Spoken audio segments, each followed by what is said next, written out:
about the book. Can you give people a synopsis of what the book is and what's the name of the book again, and then what it's about? The name of the book is From Trial to Afflictions, more than one, because there were more than one afflictions. Yes. The book is talking about, actually, it's my life story. And I have to add in there that when that prophet told me, he said, tell your story, write the story. He said, and God said, tell your addiction. Now, see, I'm not going to tell the addiction because you have to get the book to read it. But it was about deliverance. It was about all the,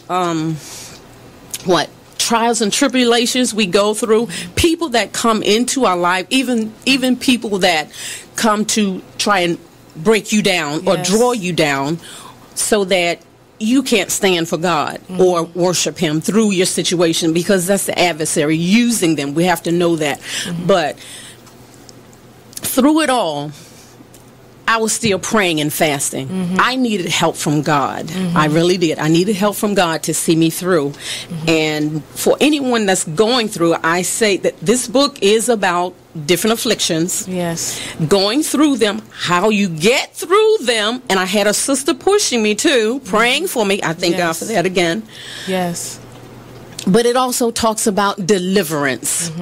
There is deliverance in the process. Yes. And you have to be willing to see yourself first, to know that you need deliverance. You are now listening to Just a Bit Outside, a sports radio show at BeExposedRadio.com. Come join us every Monday night from 8 to 10 p.m. on YouTube, Facebook, or BeExposedRadio.com. So we had a lot of things going on. Mother's Day, Major League Baseball, pink bats, pink outfits. Yeah. They certainly did the mothers good. They don't show them justice. Like Jimmy said, the pink bats, cleats, all types of pink highlights in the major leagues. The Orioles were swept by the Kansas City Royals. Wah, wah. The Kansas City Royals. Thank you, Eric. Kansas City Royals is they're like one of the worst teams in the Major League Baseball right now. Yeah, so that was a little tough. Yeah, so the Orioles no longer have the top record. It belongs to the Washington Nationals now. Yeah, so that was tough. So hopefully they'll get back on track with the next series. Maryland. We got some local sports, collegiate to report. The Maryland lacrosse. Let's shout out the Maryland lacrosse team. They are in the NCAA tournament, and they... Hey, this is Mark, just a bit outside on BeExposedRadio.com. Listen to us every Monday, 8 to 10 p.m. on Facebook and on YouTube. Artists Exchange. The Artists Exchange. The Artists Exchange. The Artists Exchange. The Artists Exchange. The Artists Exchange Live. The Artists Exchange. The Artists Exchange. The Artists Exchange. Starts now.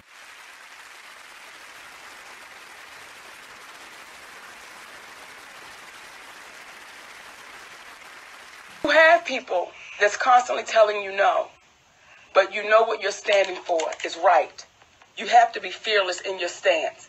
And as we said, early in the week when we were doing the dancing and all, we were going to discuss the conversation that was had on The View. On The View, The Breakfast Club, we might as well try to address as much as we can while we have them here. Let's try to address as much as we can while we have y'all here. And the call-in number is 404-832-2963. And we're going to try to get to as many of your calls as we can today. But the first point at hand, we want to address when I was on The View and I was explaining the situation, and our beautiful sister Whoopi stopped me and said, I wish you would have called me because I could have schooled you. And what we were talking about was I was not willing to work for free for a movie called Precious, and they wanted me to come overseas and promote this film. And when I say they, the they is Lee Daniels, Tyler Perry, Lionsgate, and Oprah Winfrey. And because those four entities were unable to bully me to come work for free, as I said on The View, the last 8 years of my life, my family has suffered and my career has suffered because those four entities have set back and they let a lie brew, and they let it build and build and build, and said absolutely nothing. So when Sister Whoopi says to me on the show, you should have called me because I could have schooled you. Now, Whoopi and I had a conversation before I went to The View. And I was very appreciative of Sister Whoopi for setting that up, because I called her at home and I said, hey, Whoopi, you got a minute? She said, give it to me. And I let her know what was going on. Within 2 days, we get a call from the producer from The View. Let's get it set up. I appreciate our sister for that. But the conversation Whoopi and I had before I got to The View, when Whoopi said to me, if you would have called me, I would have told you. You go to Con and you tell them to bring your family over there, and it could be a family vacation, and I would have told you, you go over there and you let those people see you. And I said, Whoopi, and I would have said to you, at what point do we have to say no? At what point do we have to say no? Because what you're saying to me is what's been said to me throughout my whole career. Let's keep our fingers crossed and hope for the next one. Let's hope for the next one. And if you get over here and they really like you, they might give you a chance. So this is a conversation that my sister and I had off camera, but I'm sure she's not offended that we're having it publicly because she's that kind of woman. Well, she says what she means. So when we had that conversation before I even got to The View, I was very clear about my position, and she was very clear about her position. And neither one of us was wavering from our positions. So when she said on The View, I would have schooled you, when we got off camera, and Whoopi Goldberg and I went up into her dressing room, and she did not have to do this, y'all. This is why when I say she's a beautiful sister, and people said they clashed. We didn't clash. We just agreed to disagree. Because when we got to her dressing room, and we were sitting down, and this is what she said to me. She said, listen, I don't get involved in this intervention shit. That ain't what I do. She said, but from the first time I saw you, I loved you. So I'm going to tell you right now, you've got to take some of this responsibility. And the real problem is, Monique, you're being ill-advised, you're not thinking for yourself, and the real problem is your husband. At that point, I had to grab Whoopi Goldberg's hands as we were sitting across the table from one another. And I said, sister, let me tell you about my husband, because you're misinformed. And you're making statements that you really don't know what you're talking about. But let me fill you in when you say it's my husband. I said, see, I've had the big white manager. I've had the big white agent. I've had the big attorney firm, all in Hollywood. And every one of them that I had, when I would walk into those meetings, I would watch those people cheat me. I would watch them cheat me. And I would watch them, and they would say to me, we'll get him the next time, Monique. We'll get him the next time, Monique. I said, Whoopi, the reason why my husband is considered to be a problem is because when we're in those meetings with those executives, they can't answer his questions. And what normally happens is when we get into those meetings, there are normally no questions ever asked. It is whatever you offer us, that is what we accept, and you're supposed to keep on going. I said, that is why they're having a problem with my husband. I said, so when you say to me, that's the real problem, and I would never say this to anybody, I appreciate what you're saying to me, because there was a woman that was talking to me out of love and out of fear. And I said to Whoopi Goldberg in her dressing room, for some of the things she was sharing with me, which I will never share publicly, because she shared it with me. But I said to her, what you're sharing with me makes me have to fight even harder. Because if not, the baby coming up behind us, she gonna have the same story that me and you're having. I said, Whoopi, how come we can't sit back?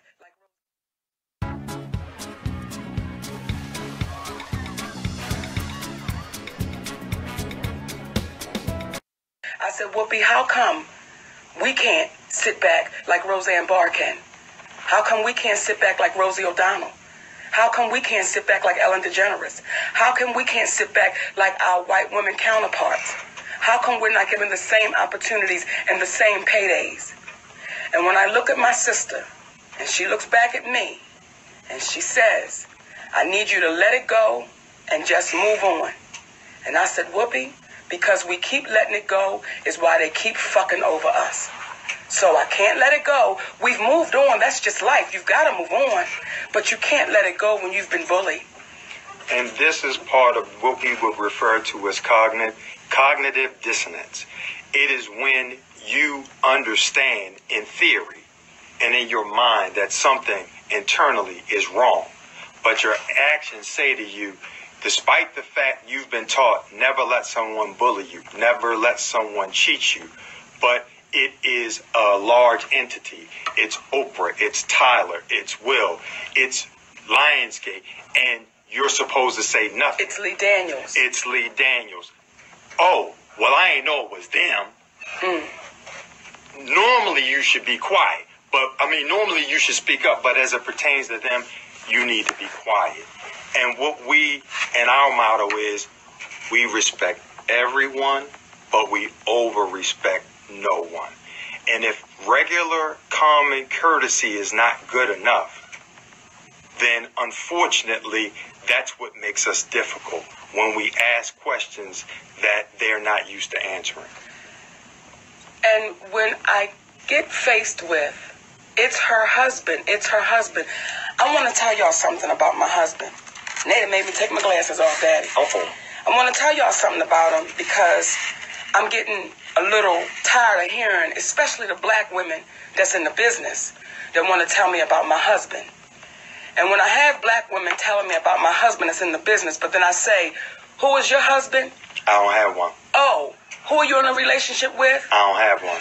But you're taking out the time to tell me all that my husband's not doing. See, my husband being my manager, it was a position that he did not ask for. And he kept saying, Mama, that's not what I want to do. And I said, Daddy, I'm going to need you to do this. And then we had a meeting with the guy that was my manager at the time. And this white man said to me, listen, our job is not to be in a relationship with you. The talent is never our best interest. Our best interest has to be with the studios and the networks because, Monique, people like you, y'all come and go. So we have to have the relationships with HullyWood. That day he lost his job as my manager. That day. And that's when I had to look to my husband and he said, you don't have to say no more. So when people are beginning to question me about my husband, especially women that look like me, see, I don't know how many of your managers, when you hosted the BET Awards, I don't know how many of your managers wrote that show for you. See, my husband, he wrote that. Every word y'all heard me say on that stage that night, my husband wrote that. But I don't know how many of y'all managers do that. See, when my husband goes into those meetings with those executives, and what he says is, in a very gentleman way, I can't allow y'all to cheat her. See, the same thing Viola is saying is the same thing I'm saying. It's no different. It's no different. So when y'all want to question, what am I doing with my husband, who is also my manager, it saddens me that so many of our black women are brainwashed to believe your man can't do it. And when you ask what are my credentials to manage, my credentials to manage are simply utilizing common sense. See, since I was 19, I was closing deals for folks that were four figures, and I was closing deals for people in their 40s and 50s at the age of 19. And now I know what it is to close from a four-figure deal to an eight-figure deal. Now there's people that have done way more than I, but a little young black guy from Baltimore, Maryland, closing 7- and 8-figure deals, that's my credentials right there. That's my resume. And I say it with the utmost humility because at the end of the day, I'm not connected to the world that the Caucasians may be connected to. I'm not impressed by anyone because of your color, because of your cash flow. And if you are not comfortable with being respectful to someone named Monique who has earned it, I am very comfortable saying to you, we respectfully decline your most gracious offer. Because I'm not in a position, nor am I worthy, of being the person who is going to impose what I want to do over someone who has had a 30-year career. What my job is to do is execute what it is that she asked me to do.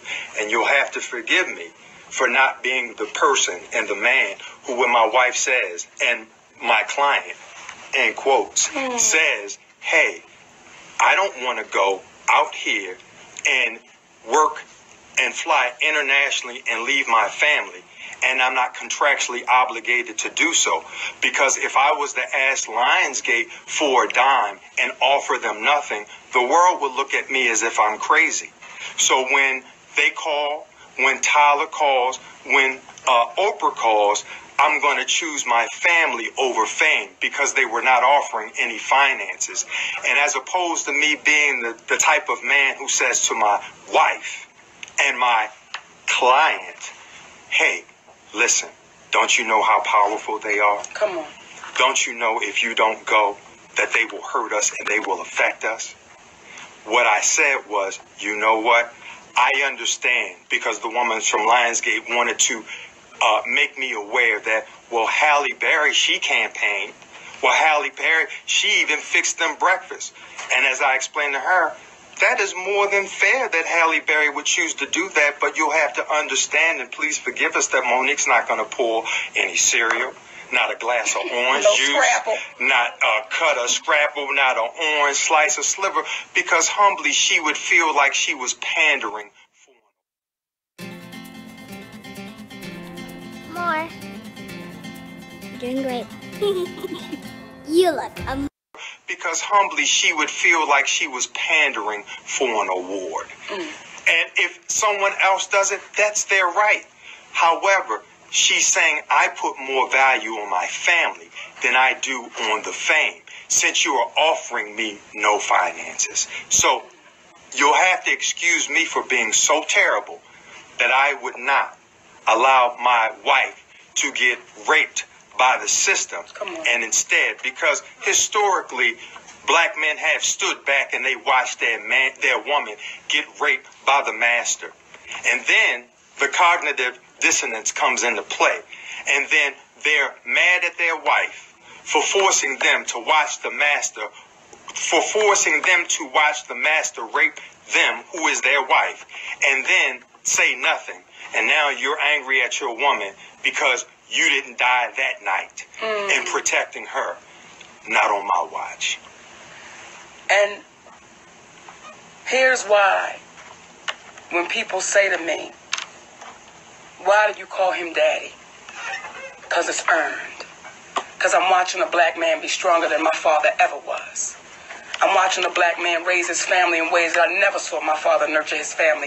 I'm watching a black man raise a grown-ass woman that there's some things that I missed along the way. So when y'all get caught up into that, y'all hear what he's saying. And one thing about me, as I told y'all a long time ago, I ain't never going to try to pump y'all no bullshit. I ain't never going to try to pump y'all something where I really don't know what's going on behind the curtain, but it looks Hey, what's up, and welcome to the Artist Exchange Radio Show here live on BeExposedRadio.com. I'm your host, Nate. I am here today. We have a couple guests coming through, so stay tuned, stay locked in for that. The clip that you was watching is probably something that you've seen already. It's Monique and her husband continuously explaining their point of view, their perspective, and we're going to talk a little bit more about that in the next segment. But real quick, we're going to go to break. But before we do, Phil chime in, call in 410-702-5657. I want to touch on this, but just a teachable moment that I've had in the last 24 hours, kind of a opening eye moment for myself. I want to touch on that, but we're going to go to a quick commercial break. Don't go anywhere. We'll be right back. Stay tuned, stay locked in, share it out, all that jazz. We'll be right back. Don't go anywhere.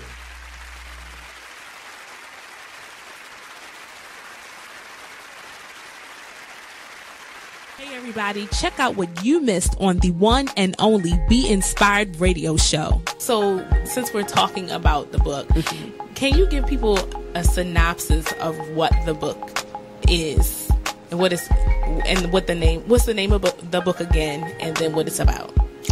The name of the book is From Trial to Afflictions. More than one, because there were more than one afflictions. Yes. The book is talking about, actually, it's my life story. And I have to add in there that when that prophet told me, he said, tell your story, write the story. He said, and God said, tell your addiction. Now, see, I'm not going to tell the addiction because you have to get the book to read it. But it was about deliverance. Mm-hmm. It was about all the,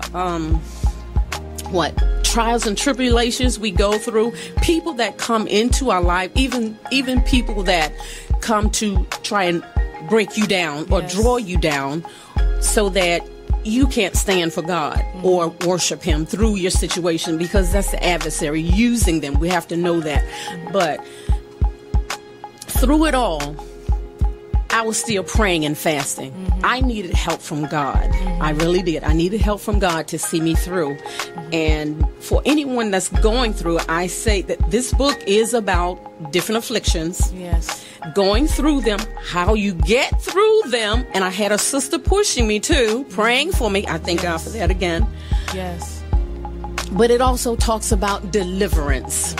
There is deliverance in the process. Yes. And you have to be willing to see yourself first, to know that you need deliverance. Yes. Tune in to Be Inspired every Wednesday live at 7 p.m. right here. Even as a comedian, if I say a joke and it just might not fit your cup of tea, but it's mine, that's what a comedian is supposed to do. But people forget everybody's not going to find your jokes funny. They better find mine funny. But they forget that, though. They really forget that. They forget that but it's your view. That's why they didn't fire her. Yeah. Because her viewpoint is controversial. Her view. That's the view she sees. Right. Everybody is clear to her. Like they did their reaction to cellophane. They did the reaction to the Chris Rock Oscar, and they were talking about Stacey Dash, and I don't think she agrees with Stacey Dash, but she pointed her out as somebody who has an opinion that's just different from everybody else's. Her opinion is just stupid, though. Stacey Dash she's like a dash. Let's just move on. I think she's intelligent, but her You're still going. opinion. We're gonna move on. Stacey Dash doesn't need to be talked about. She's irrelevant. You said her name like 3 times already. She's irrelevant. I said it once. Dash. That. So, I couldn't have meant that more. She is so irrelevant. I'm not even gonna say her name. But we're here every Tuesday, and we talk about people just like that at 7 p.m. We do that. Certain things for everybody. Yeah, like, you know what I mean? There's a time and a place for everything. You are now listening to Just a Bit Outside, the sports radio show at BeExposedRadio.com. Come join us every Monday night from 8 to 10 p.m. on YouTube, Facebook, or BeExposedRadio.com. So we had a lot of things going on. Mother's Day, Major League Baseball, pink bats, pink outfits. Yeah. They certainly did the mothers good. They don't show them justice. Like Jimmy said, the pink bats, cleats, all types of pink highlights in the major leagues. The Orioles were swept by the Kansas City Royals. Wah, wah. The Kansas City Royals. Thank you, Eric. Kansas City Royals they're like one of the worst teams in the Major League Baseball. Right now. You are listening to BeExposedRadio.com. What's up, and welcome back to the Artist Exchange Radio Show here live only on BeExposedRadio.com. I'm Nate, your host here. Real quick shout out to Miss Odessa Rose. I got to speak to her briefly yesterday, and she's the author of Water in a Broken Glass.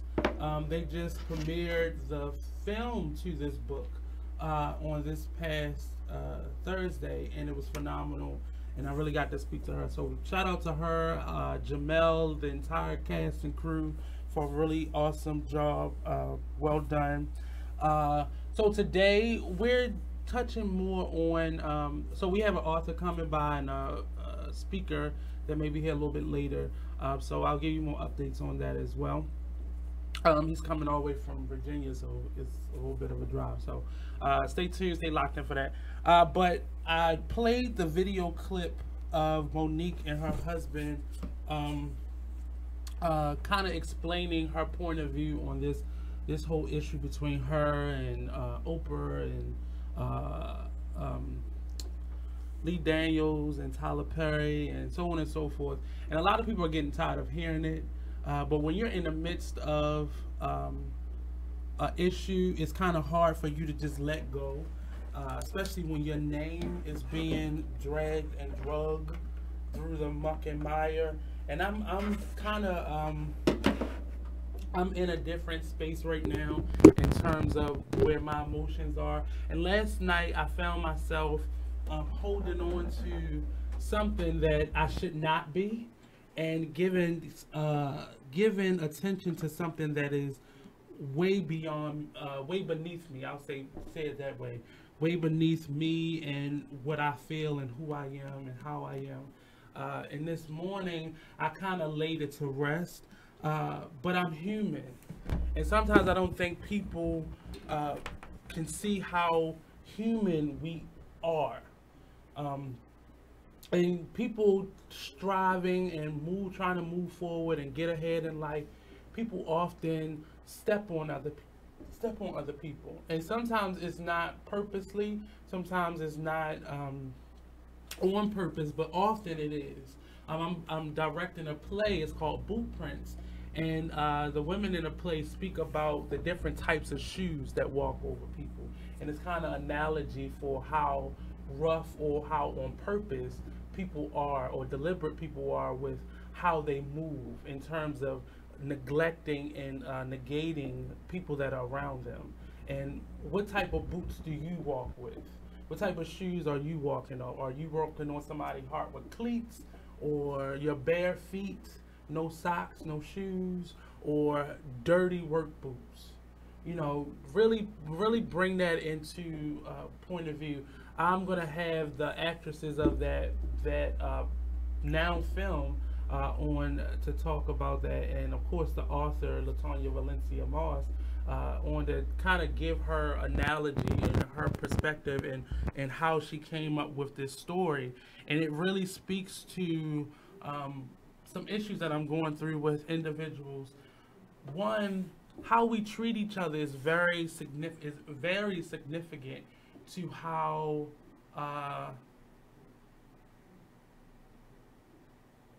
not so much how, but where we are in life. You can only abuse people but so much when that comes back on you. And when you start seeing things manifest in your life that is sitting you down, it's time for you to really think about what you're doing, not only to others, but to yourself. The energy that you put out there, whether it be negative or positive, or self-inflicting or self-destructive, whatever that energy is, you really have to think about what your I think the thing went out. There you go. You really have to think about the energy that you're putting out there in terms of how you're treating other people. And it really is important, and it speaks a lot to just how we think about ourselves and how we think about the people around you. I'll say this for starters. I'm a person who I can't stay mad or angry, because it's a useless emotion. I remember being young, and when I was younger, I had a really bad speech problem.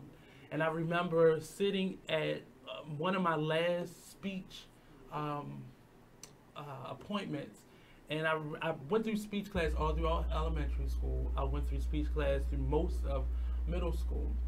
And I never needed another speech class until I got to college. It was more associated with me learning theater and taking classes in terms of speech and acting. But I remember sitting in that room with the speech therapist and the counselor at the school, and the counselor had begun to sit in on the class. And little did I know at that moment that she was sitting in on the class because she had talked to the speech therapist, and the speech therapist noticed certain signs in me when I was okay. When it seemingly I didn't have anything on my heart or anything on my mind, my speech got completely better. I had a really bad stuttering problem, and she noticed certain moments I was good, and then other moments it got really bad. As I've grown into adult, I have realized the pattern. When I'm really upset and I'm not letting go of certain things, my speech does get a little worse. And I remember figuring that out as a child, but still not being able to navigate that or approach that as I got older. And I've learned as an adult up into now being 34, you have to let stuff go. It will physically attack your body and manifest itself in illnesses and sicknesses and debilitating diseases in your body based on the negative energy and the stuff that you hold on to that may not necessarily even belong to you. It's things you're holding on based on relationships and such. But we're going to talk more about this and more about just letting go and getting it this year and really understanding it. So don't go anywhere. We'll be right back here on the Artist Exchange Radio Show, only on BigExposedRadio.com. Don't forget, you can call in 410-702-5657. Don't go anywhere. Check out this snippet from the new season of Talk Lately with Monty when he rants about his stay. It's time for Flashback. Now I'm not going to say, there's a rumor going around that Tyler Perry and Oprah are beefing. Thank you for tuning in to BeExposedRadio.com. Sit back, relax, and listen to this flashback of the Artist Exchange Radio Show. What does hustle hard mean to you? What does that signify in your life? That's a lifestyle for me. You know what I mean? Like, true story, I was born into a family in a community of hustlers. Now, let's get focused right quick, because when people hear the word hustler, they confuse it with con artist or something negative. So they like to call people entrepreneurs, right? But the definition, and I'm paraphrasing, but the definition of hustle is forced movement or to be hurried, right? But we're not talking about just pushing other people. Sometimes you got to push yourself, and that what makes you a hustler. True story. So the thing about it is, like, when it comes to hustling, listen, quick story. I used to go buy juleps a lot, right? And my grandmother used to make me clean the yard, shovel snow, do things like that to go get a julep. But one day she was like, look, you putting all your money in someone else's pocket. Word. Save those quarters, and I can teach you how to make a formula, and you can sell your own juleps. You understand? So the next couple weeks, I saved my money. Always a hustler. Listen, got to love but think everybody about got this. a grandma's story like that. Grandmothers are the natural hustlers because they were the ones who maintained and sustained our families through epidemics. You're talking Big Mama went through slavery and held it. You're talking Big Mama went through the Depression and held it. Big Mama went through crack and held it and still maintains it today. So if you don't think you come from a hustler, then you don't know where you come from. You understand? That's so real. I began to sell juleps, and ever since then, I capture a hustle. And a hustle is not a swindle. It's not a sneaky thing. It's up front. You're providing a need. You understand? So you're the bridge. If you're a true hustler, you're trying to be the bridge. If somebody's on one side and they need to get the other, you're trying to be the bridge, fill in the gap. So hustling is a lifestyle. It's not something you can do 10 minutes out the day. It has to be something you live. Word. Hey, what's up? This is Nate, host of the Artist Exchange Radio Show. Tune in every Friday, 7 p.m. to 9 p.m. and every Saturday, 12 p.m. to 2 p.m. Real artist, real talk, real live, here live on BeExposedRadio.com. There's a rumor going around that Tyler Perry and Oprah are beefing. Well, let me tell you about this. Tyler,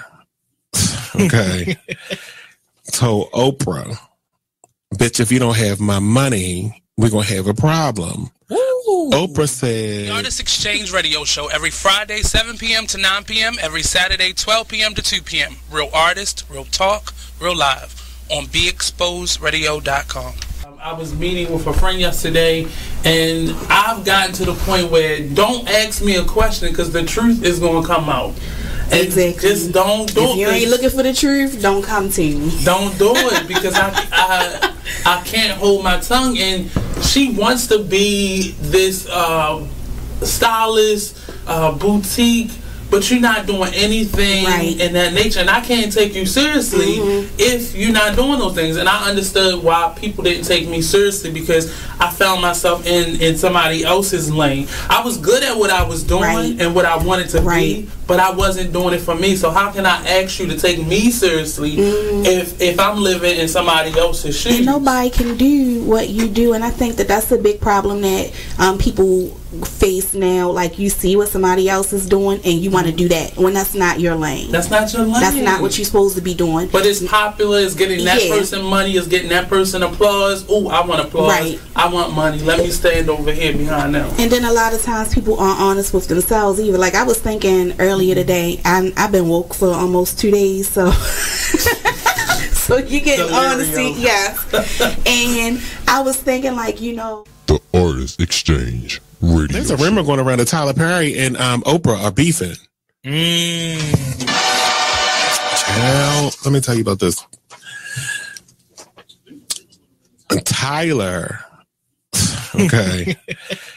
told Oprah, bitch, if you don't have my money, we're going to have a problem. Ooh. Oprah said, what is the problem? Ooh. You said if I don't have your money, there was going to be a problem. So Oprah is standing her ground like, bitch, I'm in charge. You may have a $250 million studio over there that you film all your shows and movies and stuff on, but I have the empire. That's what Oprah said. Oh, these are her exact words. Allegedly. I made this up. But allegedly. I made it all up.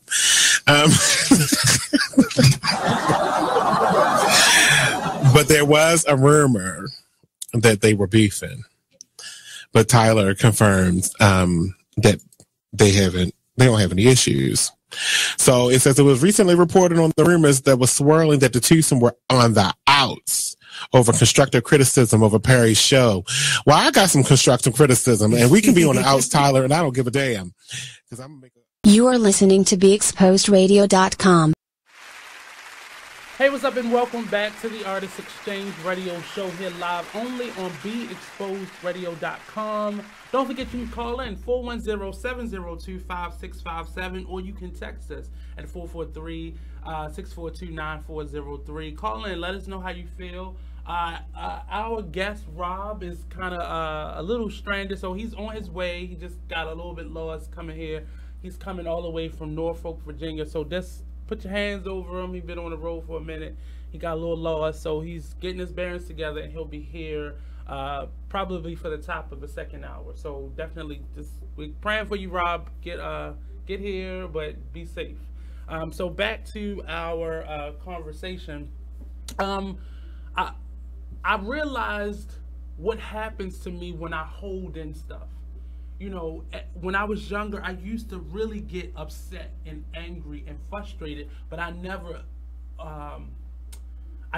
let anything out.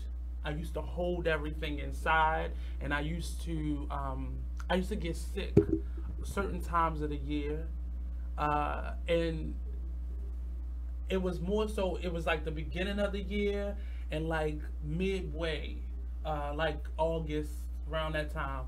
And I would get sick like clockwork. And I can't really be angry at people that were around me, because they were being who they were.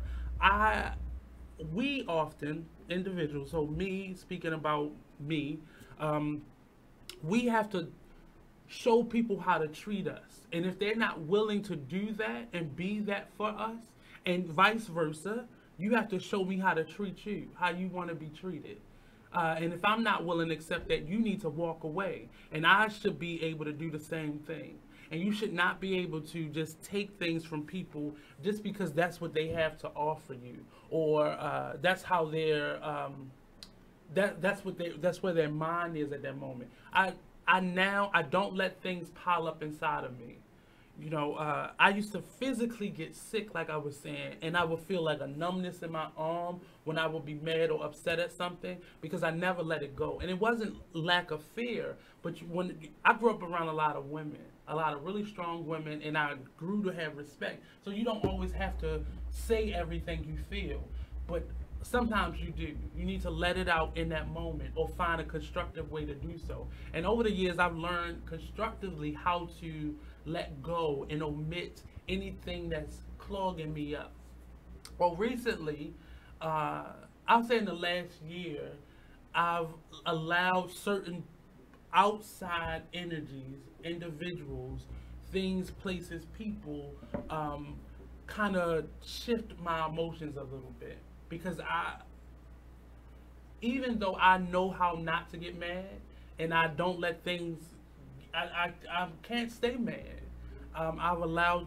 This last year, I've allowed the idea of having feelings to kind of creep into who I am. And I'm not an overly emotional person. I really don't. I get angry and that's it, and it's over. I breathe and I'm finished. But I've really had to learn how to navigate emotions and feelings, and just that idea of just having control over things. And I really,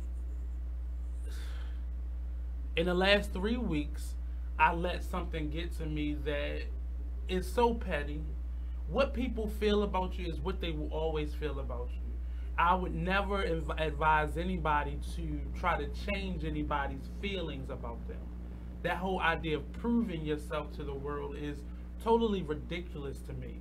You do what it is that you're here to do, and that's it. Going beyond the call of duty to prove to somebody else that you're a good person, that you're an honest person, that you're a reliable person, that you're a hardworking person. That's done for me. I'm beyond that at this moment. I work hard. I do the things, and the reason why I think I'm so attracted to this story, Monique's story, is because it's hard. You know, especially when you're in a profession where people's opinion of you sells tickets. You know, that person, if they feel this way, they won't buy a ticket. You know, if I'm an accountant and you don't like me, you just don't, you know, you won't use me, or you won't even really meet me. You know, but I still have people that I work with. You know, and there's other professions, but when you're in the arts, public opinion matters in terms of ticket sales and reputation and just, you know, those things. And I got caught up in trying to make sure I stayed between the lines of not necessarily feeling that nobody needed to love me, but try to balance that off with not being hated by anybody. So most times I became really overly helpful to individuals who I knew had that ability to then be messy in that way. And I could not understand for the life of me why people why they do some of the things that they do. And in the last 3 weeks, I allowed someone to kind of navigate my emotions. And I can be honest and say that out loud. And I chose to do that. And in last night, really, I thought I was over it, and it came back. And this morning, I addressed the person because I really had to sleep on it and just speak my piece. And I did that. And the person still came back with the most negative response. And I want us as business owners, as entrepreneurs, as artists, as people, as human beings, as black people, to get over the feeling that I have to get you before you get me. And then the messiness that you are, and we can sometimes be to ourselves, we can no longer push that on to other people. Like I talk to a lot of people, especially young people that are around me, and I try to keep them from like blowing up and exploding and being angry. And sometimes you gotta show emotions are there for reasons. Emotion isn't the problem. It's the catalyst and the fuel behind that emotion that's the problem. Whether you don't have control over your emotions, or you're digging in to somebody and kind of forcing them to have emotions that they don't necessarily need in that moment, all because you're angry or you aren't happy with your life. So I really I've had to in many ways try to I don't even know, because I'm a happy person. I'm not an overly emotional or like really out there. I'm always in my head thinking creatively. But this moment has really shown me how to negotiate my own emotions and not let things build up inside of me and not let things, and I thought I had that lesson, but apparently I didn't. I had to learn it in a different way. And when you don't learn things the right way the first time, they come back in other ways. So you can't run from things. And I'm not going to stop treating people the way that I treat them. I'm not going to stop doing all the things that I'm doing for people. But I will be more mindful of individuals that seek to kill, steal, and destroy. And that's simply it. And I feel so, I don't feel bad or sorry for Monique, but I really feel for her pain, because when someone is dragging your name, something that you've worked hard for, something that you get up every morning focused on, and you go to bed every night still pulling and still pushing and still thinking and being creative to help grow. You know, we live in a world right now where all we have is our own dreams. And when you have people that are willing to destroy those things, you really have to get to a certain point. And I didn't want to spend today thinking about it, and I didn't even come in here with that intention. I had a whole new conversation, but because our guest got a little held behind, I'm now forced to address it. And I really want to, I want to be inspiring. I want to be a man for others. I want to be as much as I can be, and be as much of a blessing to other people as I'm supposed to be, and more.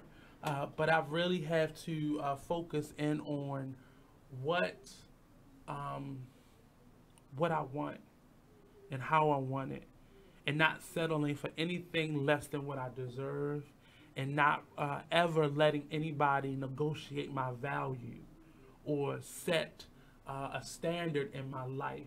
And I could care less what people have to say. But I work with a lot of young people and a lot of artists that are kind of in a bad space in terms of how they negotiate their feelings and such. And I really don't even, I don't know how to be anything but myself. I don't know how to be anything but supportive and loving and open. And it may not come across the way we think it should, or it's not a direct definition of what you think it is. But I know who I am, and I want everybody to just learn that about ourselves. We have to learn who we are and what our value is. You know, I see a lot of artists hurting right now because life is showing up every day. And despite how talented you are, despite how gifted you are, life is happening to us. But yet a lot of us are in a bad space with our lives, with our emotions, with our baggage. And I think that's one of the reasons why the show that I'm working on, Blueprints, means as much to me as it does. It really speaks to, you got to share your voice. You got to speak up, or all you'll do is just pass that on to the next person and the next person, and somebody has to break that cycle and then create a new possibility for who we're supposed to be and what we're supposed to be. It's really hard. You know, I work with a lot of individuals that's kind of like in a crossroad. For some reason, I come across a lot of people in that way that that crossroad often affects how they move and how they work and how they shuffle themselves around. And it really hurts my heart to really see people not be able to get all that they deserve. But we are the problem. We as a group, a collective, yet us as individuals are the problem. So I've really,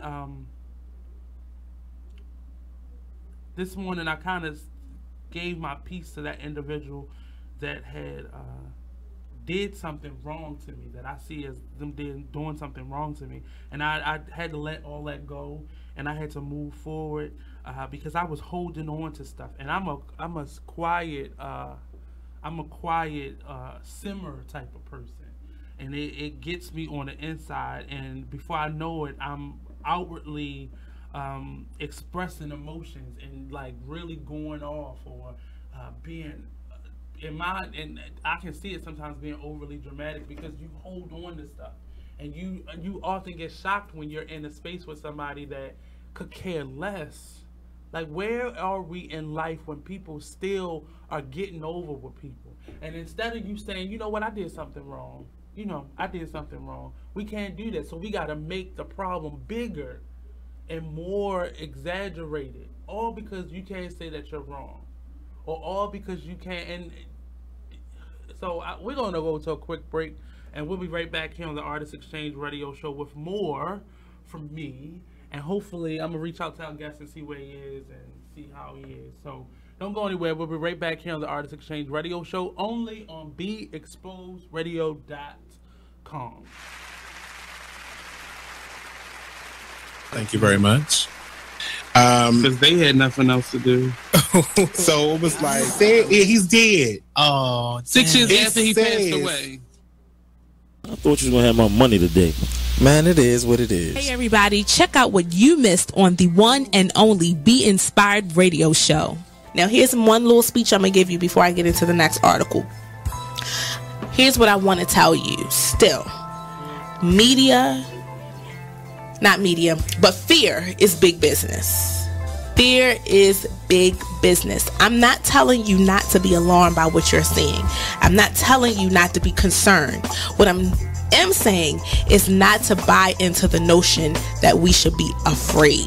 You should be informed. You should be aware. You should start educating yourself about some things. I don't have the solutions. I don't have the answer. I wish I could say that if you did X, Y, and Z, you might not get shot by the police. I wish I could tell you that, but I can't. But what I can say is just start making yourself aware of what's going on, but don't be so consumed by what you're seeing that you become afraid, that you don't want to go out. Or you become numb. That's a good point, Nate. Nate said, or you become numb to it, like you just don't care. So we need you to just continue to be in touch with what's going on, but educate your family, talk to your sons, talk to your daughters, because it's not just limited to men. We know from Sandra Bland, she was a young woman who was killed. And we don't want to say, we don't know all the details behind what happened. No, the fact is that person's life still matters. They still have rights. They should not just be killed dead before they even get a trial. Okay, that's the point.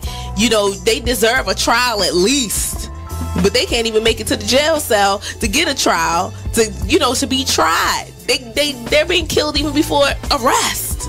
Terrible. So that's my soapbox. Tune in to Be Inspired every Wednesday live at 7 p.m. right here. Even as a comedian, if I say a joke and it just might not fit your cup of tea, but it's mine, that's what a comedian is supposed to do. But people forget everybody's not going to find your jokes funny. They better find mine funny. But they forget that, though. They really forget that. They forget that but it's your view. That's why they didn't fire her. Yeah. Because her viewpoint is controversial. Her view. That's the view she sees. Right. Everybody is clear to her. Like they did their reaction to cellophane. They did the reaction to the Chris Rock Oscar, and they were talking about Stacey Dash, and I don't think she agrees with Stacey Dash, but she pointed her out as somebody who has an opinion that is just different from everybody else's. Her opinion is just stupid, though. Stacey Dash she's like a dash. Let's just move on. I think she's intelligent, but her opinion. We're gonna move on. Stacey Dash doesn't need to be talking about. Hey, what's up, everybody? It's Monty from Talk Lately. I want y'all to sit back and listen to this flashback. We be tripping. Hey, what's up, everybody? It's Monty from Talk Lately. I want y'all to sit back and listen to this flashback. He's dead. Oh, 6 years after he passed away. You are tuned in to BeExposedRadio.com. So we were talking about critical thinking. So we definitely believe that critical thinking is one of the first things we need to start implementing, not just simply being told things. Or how about this? We tend to listen to people who get assigned certain positions. Right. You get what I'm saying? So when they have certain positions, we tend to think that it's truth attached to that because of their position, right? Right. Is that always the case, though? Absolutely not. Absolutely not. Absolutely not. It's probably one of the biggest reasons we should be doing some critical thinking. Yes, I agree. I definitely. Black by Demand radio show. 2 years ago. If you broke that bike and it don't work, that's on you, brother. I suggest you get that toolkit out back and then start working with it, right? Yes. So my son's looking at me like, wow. And I broke down to him how we had got fixing flat tires down to a science. Mm-hmm. You understand what I mean? Sticking the tube in the water. Right? Talk to me, brother. You understand what I'm saying? Yeah. You are listening to BeExposedRadio.com. Hey, what's up, and welcome back to the Artist Exchange Radio Show here live only on BeExposedRadio.com. I am your host, Nate, and we're here live on this Saturday afternoon. We're waiting for our guest to get here. He got a little turned around, so he's back on track, and he'll be here shortly. But we were talking about a lot, and I'm not going to spend any more time harping on an issue because I do want to move past it. And it's happened to me several times, and it's time for me to make decisions in my life that really gets certain people out of my life. You know, when I see you for who you are, I'm gonna believe you. I'm gonna really believe you, and I don't mean anybody any harm or. Hey Lasha, hey Sharon. So I really am. I'm at a point of just letting stuff go. I'm looking at Seymour Bell. He says very true regarding letting go. Interesting fact is that other person has the other person moved on, and you can't be concerned with that. I can't be concerned with where your emotions are, and I do that too much. I really focus on, so let me negotiate this. Let me see how this is because I want this person to be doing. I always want people to be better off than when I first got to them. And I can't do that anymore because I'm draining my spiritual resources worrying about somebody who goes to sleep every night and is good and doesn't have me on their mind. You know, but you can't keep focusing on those things that are not spiritually lifting you up and spiritually not fulfilling to you and so on and so forth. And I'm just at a space right now where I gotta make sure I'm good. You know, the older we get, the more, you know, our body starts to really need nurturing and attention. And I'm no longer willing to sacrifice the needs that I have to make somebody else happy. And that, you know, that sounds bad, it sounds crazy, but it sounds that way to me because I'm not a person that doesn't think about other people. But I'm really happy in life, and I want everybody to do well, but I don't want you to do so well, or I don't want you to do well on the back of me suffering. You know, so I'm not going to hold up that brunt for you so you do well. That's something that you have to carry and you have to make come true. And everybody around you that helps are just secondary. But I'm no longer allowing to carry somebody or carry an issue on my back that does not belong to me. Who you are is no direct connection to who I am. And I really want people to do better. And I want us to do better. And I want to do better myself with how we treat each other, how we speak to each other, how we act around each other, how we talk about each other, whether that person is in your face or not. You know, I'm all about just being upfront with people, but when it damages who I am, I don't really want to be around people anymore. You know, I've let relationships go now that it don't do me any good. You know, it drains me more than it uplifts me. So I'm ready to move forward in a different space. And I had that aha moment this morning, and I still like reached out in a hopes that, okay, this person gonna see it this time and they go receive it, and it still wasn't received. You know, I can't force anybody to do anything that they're not willing to do. And I'm really appreciative of the people that are around me that are and do have my best interest at heart. If you want to call in and speak your piece, whatever's on your heart, call in 410-702-5657 and talk to us. Let us know what you're going through, what you're feeling, how you are, what you're going through, and I'm here for you. Like, just call in. We're gonna take a quick break. We'll be right back here on the Artist Exchange Radio Show, only on BeExposedRadio.com. So don't go anywhere. We'll be right back. Exposed Radio. Black by Demand Radio Show. So that's what this one deals with, right? So it says, wondering if someone attractive is checking you out or worrying that someone may be nosy about whatever you're doing. Simply check your watch and see what the person does. If they're actually watching you, they'll usually automatically look at their own watch as well. Okay. That's interesting. So they're saying their focus on you will be so high that they will mock what you're doing. Now, what I thought about when I read that was like when people yawn. You understand what I mean? Like one person to yawn, it triggers other people. So I think that's what they're getting at with this, because they'll be so focused on you. So like as ladies, I'm sure y'all been in situations where you got dudes in there, that you might think is checking you out. Maybe that's a technique you could apply. Okay, because maybe that one will work better than, because sometimes you just turn around and just look and see, of course people turn their head real fast. Right. They just turn around real fast. But normally if you, don't want the person to know you were staring, somebody turn around and look at you or whatever, you see them look, you could just say, hey, how you doing? And then go on about your business. You don't have to turn away real quick, because that's like the obvious sign that. So do you think it'll work? I think so. I'm definitely gonna try that. Think so. Yeah, now it's a little. I'm a dude, so I ain't got chicks checking me out the way women have men checking them out. So y'all probably get an opportunity to do it before I do, but I'm going to try that. So I gotta get a watch and find out. I do definitely think. I definitely believe if you check that watch, then that'll be funny, because you might have 4 people checking their watch. Right. Everybody looking. Right. Now that would be interesting, because that would mean you had 4 people. That would definitely. That's a good day. Right?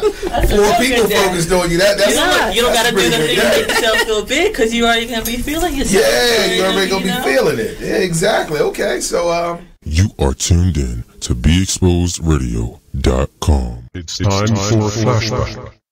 Now, I'm not gonna say all Aries don't know, but it's just the one you had. That was just a long line, right? But it's always something that you can. Go ahead, listen. Can you recollect any signs that you might like? October 15th or 16th. What is that? And Libras. See, I've had some good Libras, and I had one really bad Libra, but he was white, so he his back anyway. So I don't. Wait, hold on, wait a minute. Demonstrate. You got to demonstrate the back. No. Ain't no way. Not the dirt. How they bust? Boy, show how they bust. Join the Just a Bit Outside crew every Monday, 8 to 10 p.m. on BeExposedRadio.com. You want to start off? I think I'll get it out of the way on a who's not. Okay, do it. The Orioles. Right. They got swept by the Royals. They lost 4 in a row, and the last 5 games have all been decided by 1 run. The game before, or the last game that they lost before the Royals was the Nationals, and it was Weeders, of course, won with a home run. Hit the home run. Right. They were going into that National Series. It seemed like they were doing so well, and they just crapped out. They got that game postponed, so who knows when they're going to replay that or play that game. That's my first not for the night. Okay. Okay, I'm going to go ahead and weigh in on my who's not, and I'm going to talk about the San Diego Padres. The Padres. That's okay. You just took my answer. They're in last place in the NL West. They've lost 8 of their last 10. Their run differential is a negative 65, which is just horrible. So when you have well, let me just talk about run differential a little bit. It's kind of like the how much you're winning or losing your games by, pretty much. Yeah. Okay, it's like the margin of victory, kind of. Right. So when you're in a negative number, that means that you're. Then your average game you're losing by a whole lot. Right. I mean, a number like negative 65, this early in the season is pretty rough. That's horrible. The pitching numbers pretty much support this stat right here. I mean, the team ERA is 4.70, which is 26th in the league. They have 126 walks allowed. They acquired Jared Weaver in the offseason, and he really has not panned out. He's off to one of the worst starts in any of the pitchers in 2017. Mm-hmm. He's 0-4 with a 6.05 ERA. In May alone, he already has 12 earned runs in May. And, another one of their pitchers, Clayton Richard, he's 2-4 with a 4.34 ERA. And, in May, he has 6 earned runs and 12 innings pitched. So they're not pitching well. And on top of that, they're also not batting well. Right. But it kind of sucks because Manuel Margot is doing pretty good. His the past few at bats, his last. Join the Just a Bit Outside crew every Monday 8 to 10 p.m. on BeExposedRadio.com. You are tuned in to BeExposedRadio.com. All right, let's do to negotiate successfully. What can we do to negotiate successfully? It says silence can be a huge asset. You are listening to BeExposedRadio.com.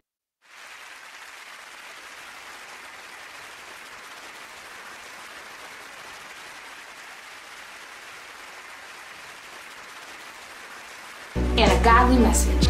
It is my great pleasure to announce Season 3 of Motivation on Monday! What's going on? It's your boy, Miles Banks. I'm here with another special guest, Mr. Nate the Great. Nate the Great. I've been called that since probably high school. Yeah, it rhymes, so it's kind of catchy. I don't even know where that came from, actually. It's just the greatness. The greatness. It's in you, I guess. Mm-hmm. But, yeah, man. So starting off, where are you from, and who are you, and where you from? Well, I'm from Baltimore. I was raised here, went to school here, lived here up into the beginning of last year. Wow. Mm-hmm. So what do you do? I'm a full-time artist, radio personality. I run this illustrious station that we're sitting in. Yes, sir. It is nice. And actor, director. Wow. How'd you get involved with like all those elements? Was it just like, this is what I wanted to do, or this just kind of happened? I've always been an artist. Elementary school, I started out the oratory contest, doing little short plays, and that just went into middle school, high school, and then eventually I got to college and settled in on majoring in acting. Awesome. So you do the Artist Exchange, is that right? Mm-hmm. So what is the Artist Exchange? The Artist Exchange started out as just an organization, well, not even an organization, wasn't that serious, a group to help keep my fellow Coppenites from my urban art and production major at Coppin together, keep us connected, let us be able to communicate, because we all branched out after Coppin. Mm-hmm. And it was just a way of keeping us all together and informed and just seeing what people are doing and how we can support each other. Wow. It eventually grew into me doing programming with other people. And it became kind of my management company for my own personal career as an artist. And then that just all my connections and all my collaborations, it then turned into how I presented my work and what I wanted to do. I started doing events and directing shows and producing art things like art events, and then it eventually just grew naturally into a radio show format. Wow, that's amazing, man. Who wakes up and thinks, oh, I'm gonna be doing this and that? That's a lot of stuff to do, man. I get bored quickly and easily, and I like to just switch it up, keep it moving. Yeah. I like to always be doing something, so got you. It befits me to wear many different hats within the arts. And how long have you done the Artist Exchange? Is this a new thing or for a while? It's been a radio show for the last 3 years, an event organization for the last almost 10 years now, and it started about 10 years ago when I was at Coppin. That's a long time, man. So a decade. Wow. So talk about the growth. Like, I imagine that the Artist Exchange wasn't always as big as it is now, right? Mm-hmm. It started out really small, like I said, at Coppin, but just the growth of it happened as I naturally grew as a man, as an artist, and just as a person in general. My reach grew, so apparently, the people you come in contact with then become a part of what you're doing. So as I met new people, as I grew, you know, I've been in theater companies for the last 10 years, my school, community theater companies, and just working as an artist. I met so many different artists along the way and cultivated those relationships. And now the Artist Exchange, the group that initially started it all out on Facebook, when Facebook first started out with just 20 of us at Coppin and steadily grew, and I believe we're up to 4,500 people now. That's amazing. Wow. So just having that dream and that foresight of what you wanted to accomplish turned into something that's even bigger than you now. I didn't intend for it to be, the Artist Exchange to be anything professional. It was just a way of just networking and staying in touch with people. Wow. But it then grew to be, people started hiring the Artist Exchange to do stuff. And I was like, I need to make this legitimate so I can get some of these Artist Exchange checks that people was donating. And so that's how I got my first check for the Artist Exchange, written out to the Artist Exchange. And I couldn't cash it because it wasn't a business. So that's how it became then a business. Got you. So it's 2018, man. What's the plans for this year? Well, our theme for the Artist Exchange this year is "Let's Go Get It." Let's go get it. And it's just stepping out on fear, not just jumping, but just going after what it is that you're here for. Figuring out your purpose, developing a strategy, planning, and just executing it. Just that simple, just that plain. Don't make it more complicated. Don't wait. Don't try to create alliances. Don't, try to gather a team. Do what you can do with what you have. Right. And then everything else will come in time. And when I started doing that, everything else started kind of falling into place. That's important, man. We were actually just talking about that earlier. Like, just take the first step. Like, don't be afraid to go and do what you're called to do. It's better to take a step and fail rather than to not take a step at all. Right. I mean, and you really figure those things out along the way, but you got to get out there and do it. When you're sitting in your mind planning, those incidentals, those failures don't come up. And if they do, it prevents you from trying it. Yeah. So do it, fail, stumble, succeed, and keep it moving. Yes, for sure. You can't be afraid to be successful or be. It's a real fear, and it's valid, but you can't let that stop you. Wow, I'm feeling inspired, man. So, just going back to the Artist Exchange, where can we find the Artist Exchange? Are you guys on social media? Where you at? Primarily, we're on Facebook. We have a group. The Artist Exchange. Just look for our banner at the top, because somebody else started the Artist Exchange group. Oh yeah. But I'm not hating. There's room for everybody. But just look for our banner at the top. And then we have a radio show page as well, where you can follow and subscribe and see the upcoming events through the radio show. The group is more for individuals to post their creative work, network with other people. There are over 4,500 members in the group from all over the world. Wow. So I've been able to interview a lot of those people. A lot of the people that we do pull into our radio show and we do book for our events come from that group first. But you can post your work there. The radio show page is just about getting information, but the group you can actually post. And then you have we're on Twitter and Instagram, and that's kind of a calabash of everything the Artist Exchange is. So you'll see upcoming events. We advertise our sponsorship there, our shows, our events, our radio show. So it's kind of a collection of everything. Got you. So what's the name of it? If I wanted to go Google it, what would I type in? For Facebook, it's the Artist Exchange / group. And then the Facebook page for the radio show is the Artist Exchange Radio Show. You can find us on YouTube at the Artist Exchange. Our website is still under construction, but it is www.theartistexchange.org. You can still go there and subscribe, and then once it goes live, then you'll be able to get updates and information on upcoming events. The Artist Exchange on Instagram is _artist_exchange, and Twitter is the same.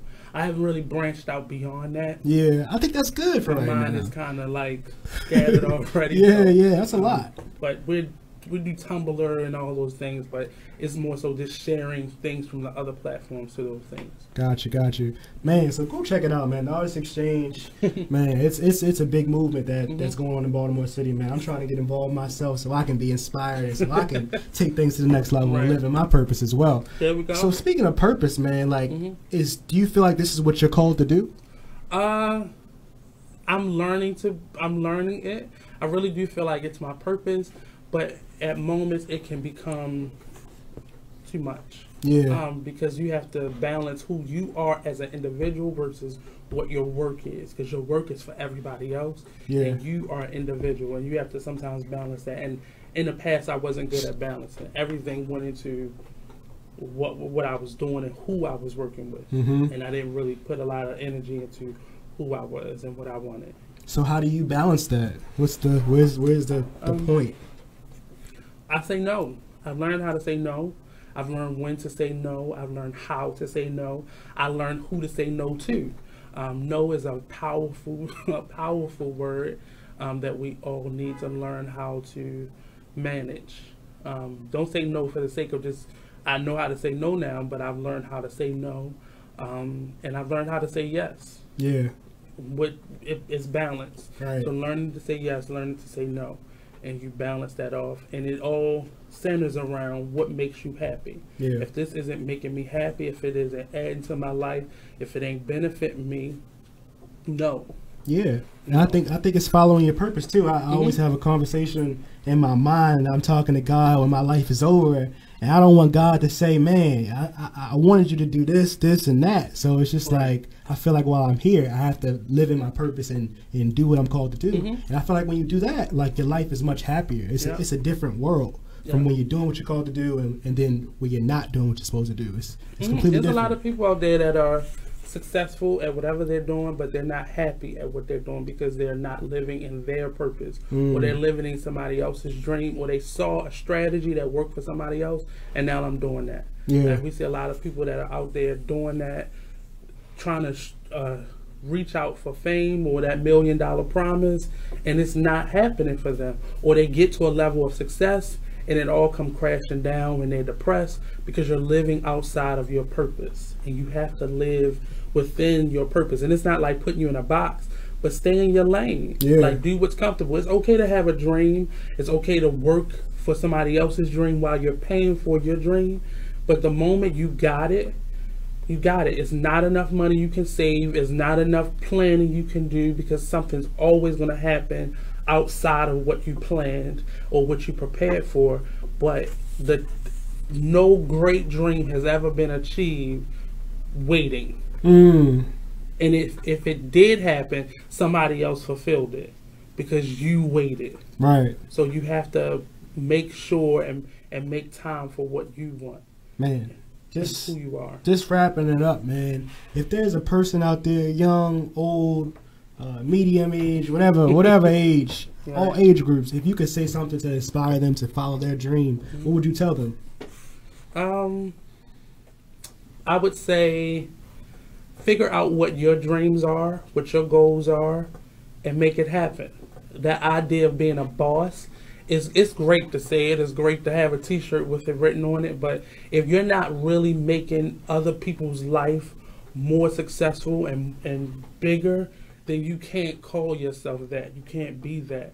And it's all about just knowing what you want and not being afraid to go out and get it. And not by any means necessary. I don't like when people say that. Yeah, but really making really making your dreams happen and not being afraid to think.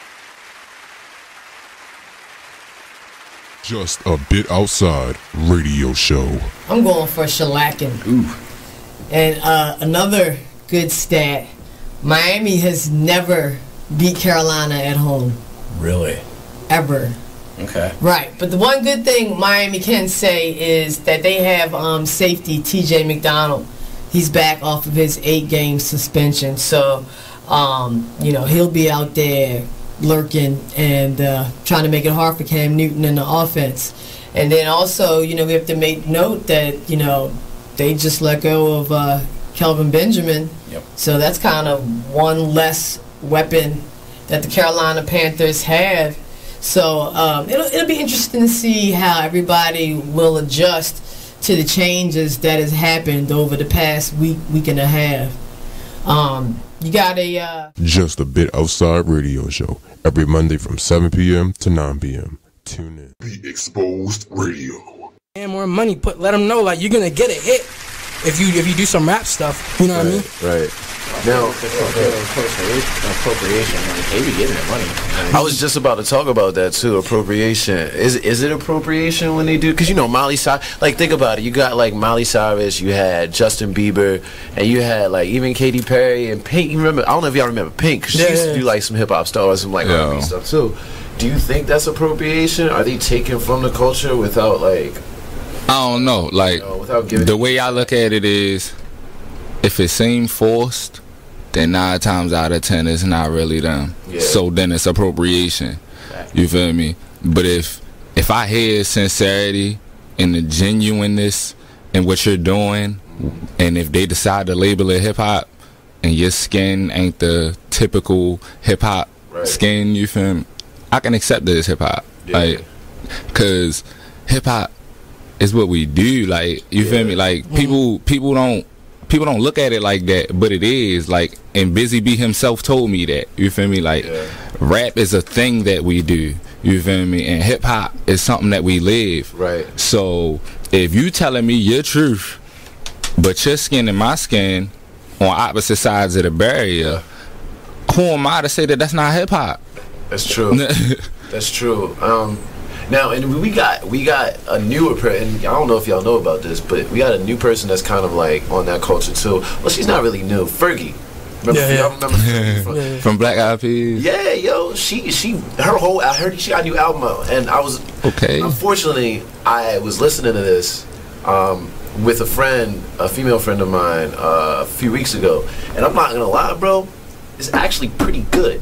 And I was real surprised, yo. It's like pop. What's up, guys? It's your boy Shepsworth Bentley, and make sure you guys check out Homegrown Radio every Sunday, 7 to 8 p.m. right here on BeExposedRadio.com. It's new, fresh Baltimore radio. Are tuned in to BeExposedRadio.com.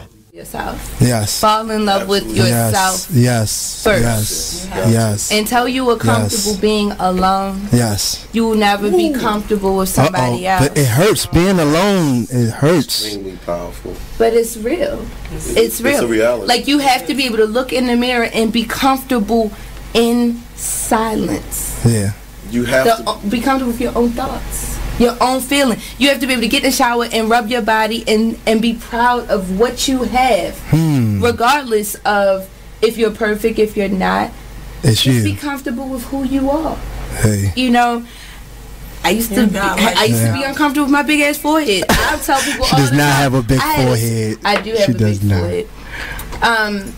But my father took me to go see Sade, and he bought me a bunch of Iman magazines. And Salacious Life Radio Inspired Radio Show. Tune in every Wednesday from 7 to 9 p.m.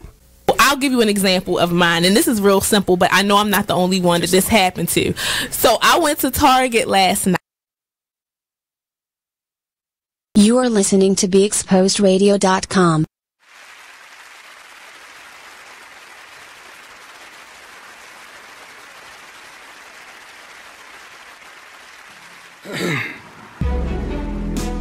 And now, for our feature presentation, a web series that combines motivation, positivity, and a godly message. It is my great pleasure to announce Season 3 of Motivation on Monday! So first off, if you could just introduce yourself, what's your name and where you're from? I'm Shaw Bowtie Mills. I definitely got to include the bow tie. That's actually a part of my brand. Born and raised here in Baltimore, Maryland. Yeah. Just a graduate of Morgan State University. Right now, during the day, I'm a licensed mental health therapist at the Baltimore City Juvenile Justice Center, working with young guys, typically between the ages of 16 to 18, that have been charged with adult crimes, I should say, but technically by age they're classified as a juvenile. So I have the opportunity every day to provide mental health services for them. In addition to that, I'm a motivational speaker, just trying to motivate as many people as I can, literally on a daily basis. I'm soon to be author releasing a happy hour book, which we talked about before. We'll probably talk about it a little further in detail. Awesome. I have my own radio show. Speaking of awesome, that was a perfect segue. My radio show is the Rashad Mills Show on Awesome God Radio, which airs every Tuesday night at 7 p.m. The Awesome God Radio app. Go ahead and tell everybody to download that. Go ahead and download that, man. Yes, by all means, download that. It's available iTunes and on Androids, or people can just go to awesomegodradio.com to catch the show. How awesome is God, man? It's a blessing to be here and to just meet you. It's crazy how we met. I actually was talking to I was right. It was a bad situation, but God worked it out for the best, because rest in peace, my brother Evan Pittman. He passed earlier this year. But I was just reminiscent of Evan, and I was looking through like all the old videos that he shot. And you popped up, man. Wow. And look at God. At the same time, I was talking to one of my good friends. We were talking about Toastmasters, and I was like, that's the same guy, because I saw you on YouTube. You were speaking, doing this engagement, talking about your experience with Johns Hopkins and how you got through that.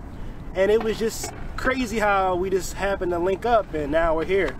But so that's a blessing in itself. And you know what? I just want to jump in on that note, man. Is I used to think those things were crazy, but now I understand that's God. Yep. God literally is just this great chess player, allowing things to happen at the perfect divine timing. So from the passing of somebody else, you and I are connected, and we can be here today with the opportunity to inspire some people with your work, with my work, and that happened because of the untimely passing of a young brother. So when you look at the untimely passing of Evan from a perspective from afar, initially we would say, wow, that's so sad, and which in fact it is. From a human perspective. From a human perspective, and when you think higher level, right, from the godly level, which none of us are capable of thinking of, that's why he's God and we're just these mere humans. Right. He said, well, I did this because I'm gonna put these two brothers together, and I know why I'm putting them together, because based on the work that you want to do and I'm going to do, and based on this, it's an opportunity to touch it, maybe save a life. Exactly. It's almost like when you, as recently, like now the Olympics, it's like when you see the guy with the torch, he's got to pass that torch. This is like Evan passing the torch so we can keep going and keep the legacy going and keep touching people, inspiring people, and showing people that, you know, no matter where you come from, no matter who you are, you can be successful. Absolutely. And to just inspire people and show people that, yo, you can make it. You can do it out here. It's not going to be easy, but you can do it if you put your mind to it. So speaking of that, man, just talking about a little bit about your story, man. How did you get to this position that you're in right now? Like, how did you get here? Wow. Do we have time for that story? Man, no, I was joking about that. You keep it brief, but go ahead. I went through a series, most recently, probably in the last 4 or 5 years, I went through a series of what I call traumatic life events. Literally, as a mental health clinician, a licensed mental health therapist, I actually had a mental health breakdown at the breakup of relationship with the mother of my kids, and I was actually spent 2 days in a mental health facility. Wow. And I woke up and I said, how in the world did I get here? And through that, in a series of, battling alcoholism for years, I was an alcoholic. Wow. And once I was able to actually admit that I was an alcoholic and understand the reasons why, the root causes, because I think a lot of people just saw Rashad drinking and kind of partying.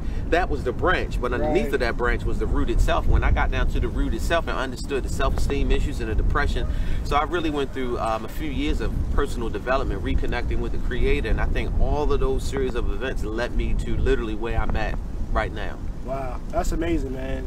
So talking about where you were and where you are now, how did you transition? Like, how did you make that change? Was it something internal that you felt, or was it just like you thought, man, this is I'm done with that. It's time to turn over a new leaf. Like, how did you? I think it was a combination. I think it was a combination of both of those that you mentioned. It was something that internally I felt. July the 18th, 2015 was the last time I actually had a drink, and that's why I wear this little band that says happy hour, and it has that date on it, so it's a constant reminder.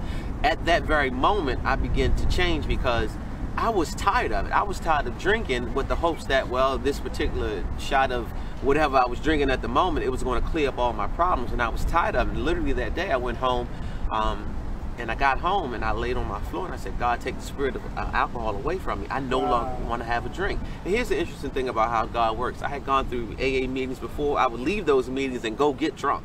Wow. But this one particular time I said, God, I am tired.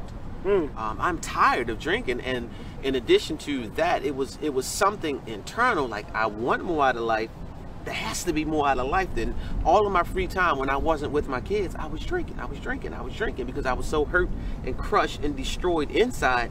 I was a broken dude inside, and I said, there has to be more. And one of the things that I always thought about, when I stopped drinking, what would I do with all of this free time? Now my schedule is jam-packed, but it's the opposite. It's not drinking, it's going around, and that's why I created Happy Hour, my Friday motivational series, because enlightenment is my new buzz. I still get drunk on every Friday. Wow. I still literally get drunk every Friday, but I get drunk with the joy of making somebody else's life happy, inspiring somebody else. So yeah, those two things really kind of shaped me and said, look, you got to do something different. Man, that's amazing how God could take something that you would look at as, man, this is a huge burden on my life. Yes. Lift it off of you and just take you and put you in another place. So now that you can show people and share your story so that you can bring people to him. And, absolutely. And just grow and become a better person. That's crazy, man. So what do you see yourself doing in the future? What's the next step for you? Anything big going on this year for you? Yes, I will be releasing my book, Happy Hour, a cocktail of inspiration and motivation. I'm in the process of, like I say, working some things out with that. Initially, I just went to an editor and said, here's this wonderful book. In my mind, here's this wonderful book. Edit it and let's get it out. And she said, no, Rashad, we need to kind of work some things. So we're going through that process of reworking some things out now. That is like a big project of mine. I'm on track to at least speak a minimum of 60 times throughout the course of this year. That was one of my goals. Hopefully I will Be Exposed Radio. It's a family affair if you want to look at it that way. It is. I totally agree, and I believe I believe that this wisdom on the wall is going to be a movement, and that's what I believe we are doing.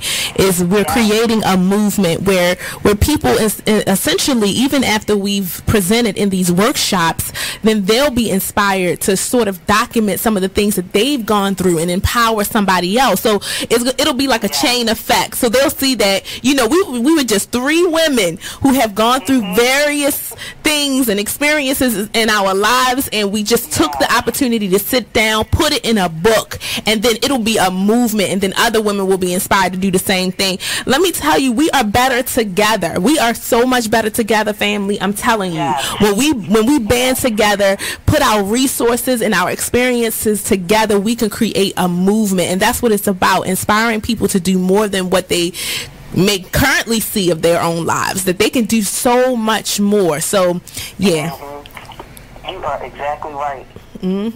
Be Inspired Radio Show. Tune in every Wednesday from 7 to 9. Tuned in to BeExposedRadio.com. Not what's going to happen. That's exactly. Do y'all think that we're about to go to war with North Korea? We're going to get tracked down, huh? Do you think North Korea is going to bomb us? Is it going to be like a nuclear? Probably. Probably. We lost all our allies. Yep. All of them. All of them. All of them. Now, is that because of Trump, or is that something Obama did? Because of Trump. He purposely lost them. He said it too. He doesn't want to. All the people that don't like us now, there are nice pictures of Obama meeting with them. She said, also look at his past campaign. Most of his endorsements were from the Klan. Y'all about to assassinate me. My phone, my hair keeps getting tangled up in this thing. But I have read this plenty of different times that the Klan, oh my God, y'all about to yell at me so bad. But just tell me if I'm wrong or right. Did they or did they not endorse Obama also? No, they did not. Was that a rumor that I heard? Yes, it was. I swear on my life, I have heard that the Klan has endorsed Obama. I'm dead serious, yo. Like, please be careful leaving. Can somebody Google that for me? I'm dead serious. Like, I read somewhere. I think it was like when he ran back in you want to meet his parents? These are his parents. Says who? Crystal Renee Radio Show. You are listening to BeExposedRadio.com.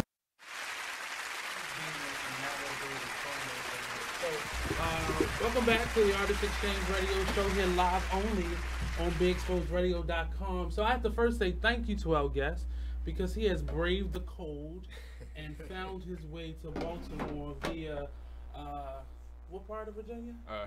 Hampton, Virginia. Yeah. Hamden, I'm sorry, Virginia. And he's here. So we're going to talk a little bit about him. He's an author and just an all-around artist. And after the show, we're going to do a little live interview with him as well. So first of all, let people know who you are, what you do. I got you.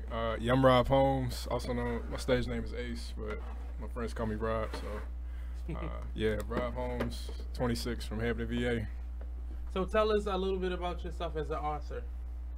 Well, I would say I've been writing since like probably 2006. So I knew that it had been to the point where I accumulated a lot of stuff, and I always keep writing. So I just knew I wanted to make something tangible.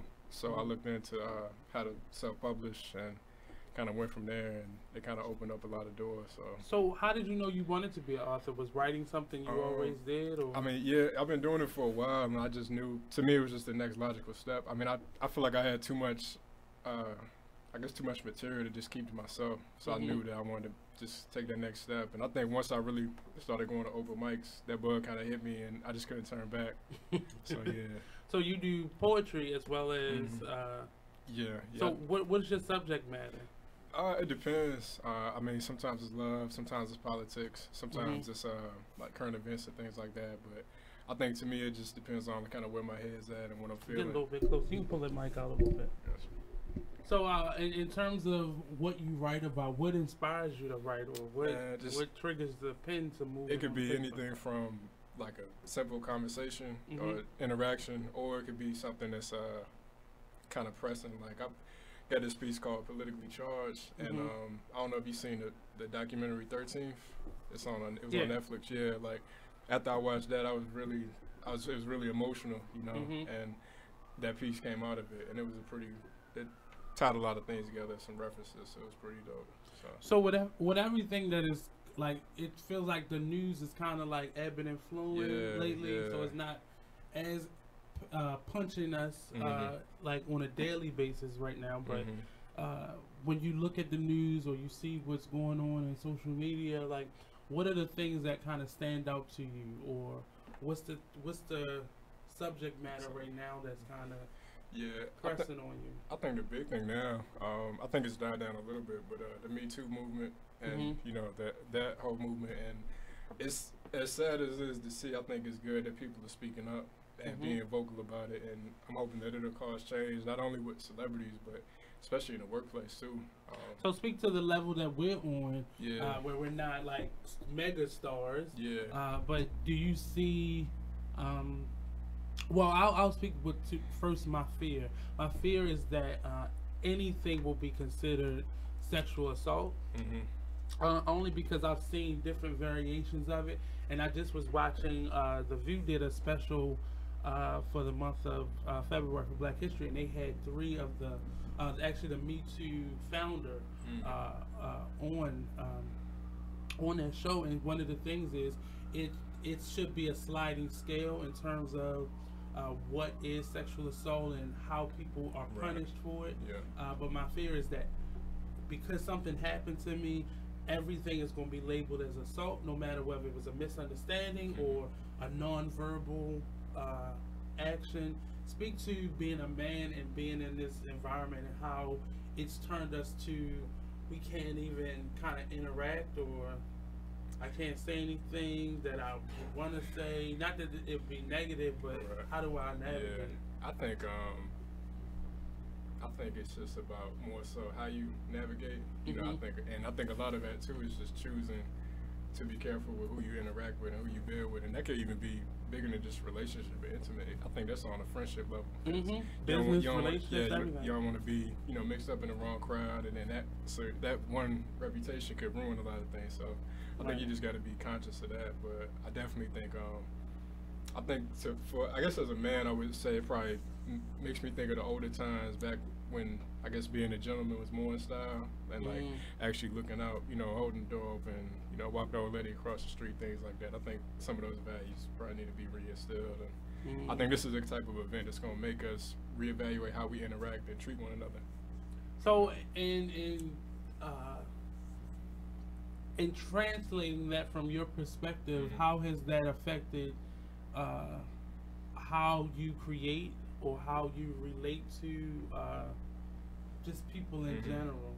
I don't really think it's changed my point of view too much. I just know, because I think I've always been pretty careful with who I keep around me, who I keep in my circle. So I think, but yeah, I guess it's more so seeing it from an outside in point of view, you know, because it's so much of it going on, but to a point, I think, you know, is this really occurring, or are people crying wolf?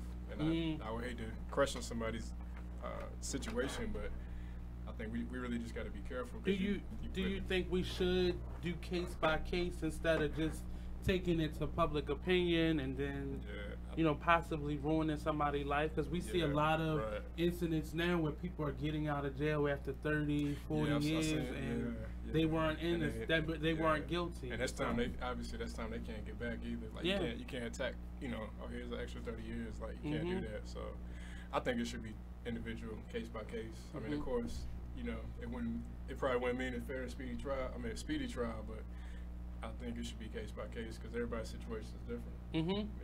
And so, getting off of that a little bit, in terms of you now growing as an artist, what are some of the hurdles that you've gone through in terms of being a writer and being an artist and just trying to find yourself? Because you live in the South, Virginia ain't all, you know, together at this point, but speak to just growing as an artist, as a black man.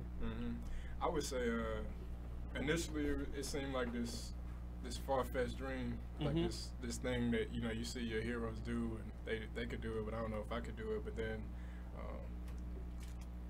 I think once I started going into it more, I realized that it's something that's attainable, and I can do this being myself. So I just started growing, and when I started going to the open mics, I realized I guess Hampton and 757 in particular, Hampton Roads, it's not like a big city, but the arts community is definitely relevant. It's prevalent there. It's kicking. It's always somebody new or somebody you might know that's doing something amazing. So I think once I saw that, you know, these were my peers and my comrades, it gave me more encouragement.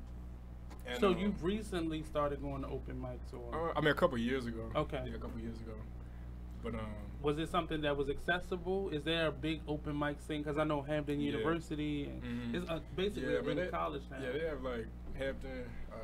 I think it's more so like Norfolk and Virginia Beach. Okay. So it's more so over there, but they still have stuff there. It's one called Cypher Tuesday. It's in Newport News.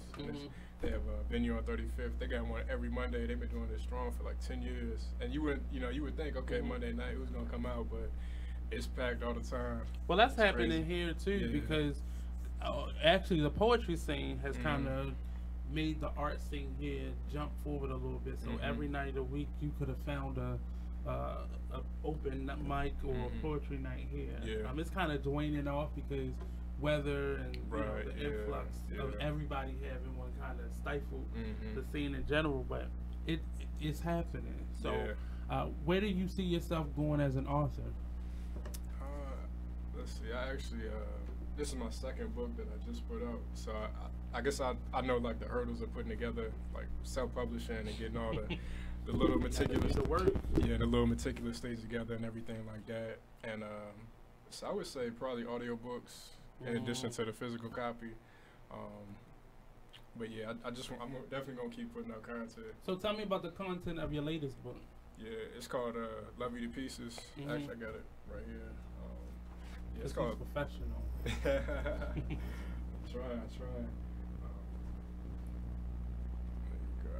Oh, let me see. Yeah. Who does the artwork? My friend Jasmine. She's a painter. It's actually a painting, but I just took a picture of it. But yeah, so with that book, it's funny, man. I actually put it out around Valentine's Day, like the day before. Okay. So I was really shooting for love, but not love in the typical romance, like just actual like. So you've been through some stuff so far. I've been through some things, but thankfully I've learned and I've grown tremendously. So I'm glad for the experience. And so writing about love, how do you determine what you put in the book?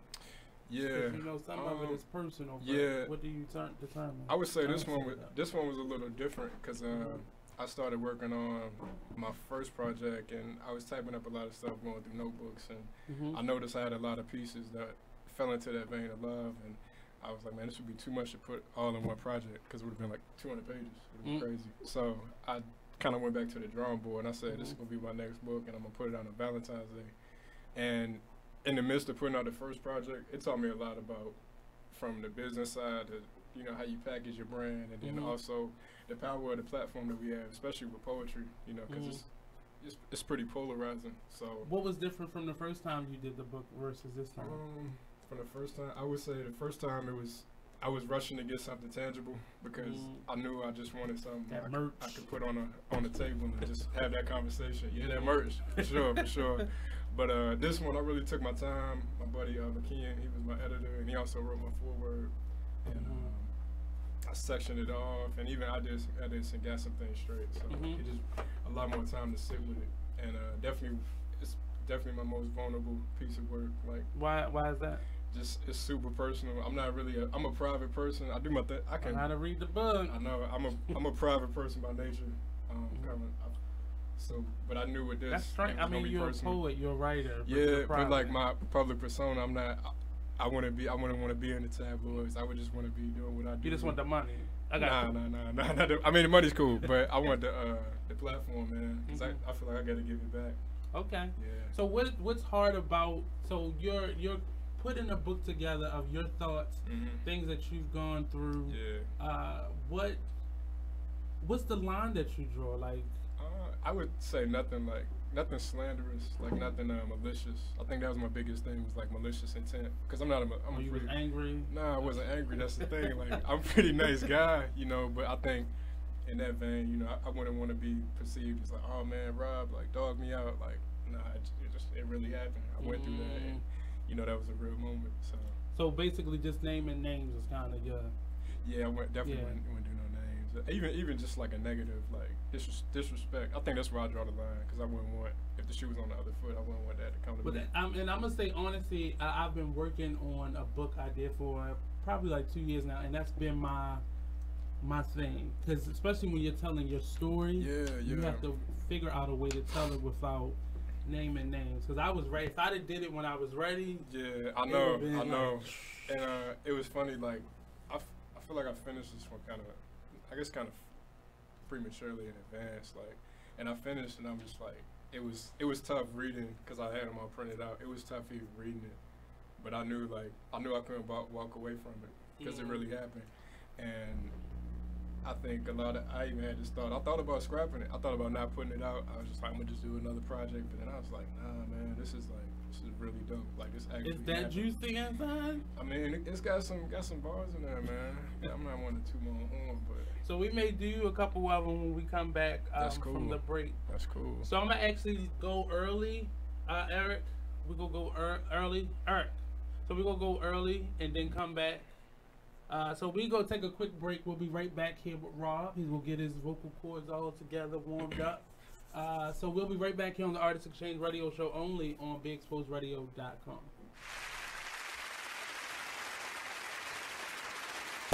And the guy, my friend was like, hey, there's a young lady walking down. He's like, you gonna have my money today. Man, it is what it is. Then last week you told me your wife was cooking. Man, it is what it is. Then again, I don't think I want your wife cooking because you don't like it. Well, it is what it is. This Fly T Miles, also known as Tyree Miles, and Mr. Miles the writer. Hip Hop K. Check us out every Friday on Be Exposed Radio. It is what it is, 9/11. Are they ready to? I know they're not ready to accept it, but yeah, exactly. That's my whole thing. Like, how many of them are really ready to think about it like that? None. You know, like I think the problem is, like, I don't even know how we got here, but it's inbred. You're not born to hate people. You're not born to distinguish between black and white and Asian and Hispanic.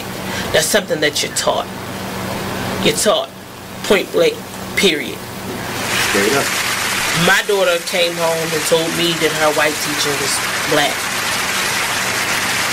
Maybe it's because it's how she treated her. She don't see any color. But when it comes to all her friends, all her friends are mixed. All of her friends have a white parent, black, African, Hispanic, other parent. So children don't see color. You breed your children. Not breed. Right. You raise your children to see that. Yeah, most definitely. They don't see racism. Well, I guess I met a little girl who had a black doll, and she said because the black dolls are prettier than the white dolls. But then I've taken a black doll and a white doll and put it in front of two kids. And it's a study that they've done before. You put it in front of two kids, and you put it in front of a kid, and you ask them, which one is the nice one? Man, it is what it is. Man, it is what it is. Well, it is what it is. This Fly T Miles, also known as Tyree Miles, and Mr. Miles the writer. Hip Hop K. Check us out every Friday on Be Exposed Radio at 9/11. Thank you for tuning in to BeExposedRadio.com. Sit back, relax, and listen to this flashback of the Artist Exchange Radio Show. What does hustle hard mean to you? What does that signify in your life? That's a lifestyle for me. You know what I mean? Like, true story. I was born into a family and a community of hustlers. Now let's get focused right quick, because when people hear the word hustler, they confuse it with con artist or something negative. So they like to call people entrepreneurs, right? But the definition, and I'm paraphrasing, but the definition of hustle is forced movement or to be hurried, right? But we're not talking about just pushing other people. Sometimes you got to push yourself, and that what makes you a hustler. True story. So the thing about it is, like, when it comes to hustling, listen, quick story. I used to go buy juleps a lot, right? And my grandmother used to make me clean the yard, shovel snow. You are listening to BeExposedRadio.com.